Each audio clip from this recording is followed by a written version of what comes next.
سلام، كنتمنى تكونوا بخير وعلى خير في احسن الاحوال. معكم حلويات نوال الفاسيه، مرحبا بكم في فيديو جديد. اليوم ان شاء الله غادي نقادو الحريره مغربيه على حقها وطريقها في ربع ساعه. كتجي بنينه ما تشبعوش منها. تبعوا معايا لا فيديو، كنتمنى يعجبكم. هنا عندي كميه الحمص بعد ما سلقتها حتى كطيب، عندي بصله محكوكه، عندي شويه د العدس بعد ما رطبته، عندي هنا الكرافسو معدنوس بعد ما هشيتهم، عندي مركز طماطم معلقه، عندي مطيشه بعد ما طحنتها بعد ما سلقتها وطحنتها. كميه على حساب الحريره اللي غديروا.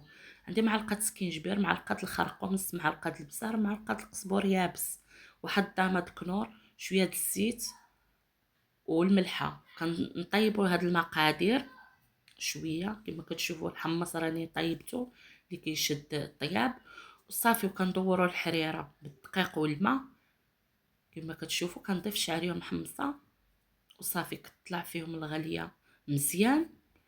كنضيف الكرافس والقزبور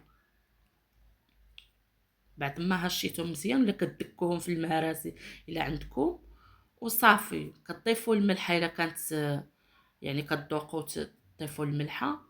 وبالصحه والراحه، كتجي بنينه ما تشبعوش منها، واعره. كنتمنى تعجبكم وكنتمنى تجربوها.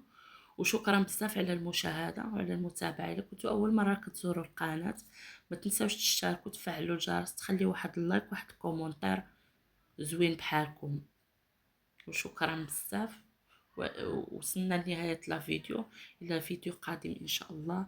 السلام عليكم ورحمه الله تعالى وبركاته.